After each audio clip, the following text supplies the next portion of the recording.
Nous venons de faire un rapport sur le monitoring des violations des droits de l'homme que nous avons réalisé depuis le mois de mars jusqu'au mois de septembre 2024, là où nous avons relevé 90 incidents sur une affaire de 210 personnes qui ont été violées, dont leurs droits ont été violés. Et parmi ces cas, nous avons relevé des cas emblématiques là où nous avons relevé certaines personnes qui ont été arrêtées par les services de renseignement militaire en violation de la loi et aussi en violation de leurs droits.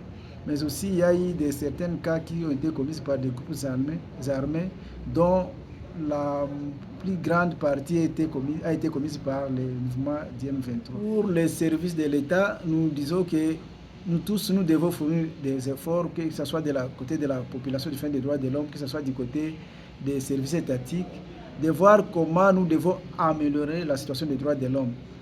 C'est vrai qu'il y a certaines avancées, mais il y a encore certains services de l'État qui ne parviennent pas à comprendre ou à faire respecter les droits de l'homme, surtout quand il y a des arrestations, quand il y a des manifestations publiques. Des fois, on se cache même derrière la loi sur l'état de siège pour commettre de graves violations des droits de l'homme.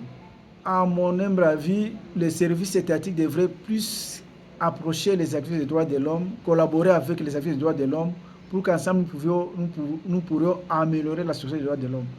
Personne n'est parfait, mais nous devons chercher la perfection en acceptant la collaboration. La collaboration et l'échange, ça peut nous aider à aller plus de l'avant.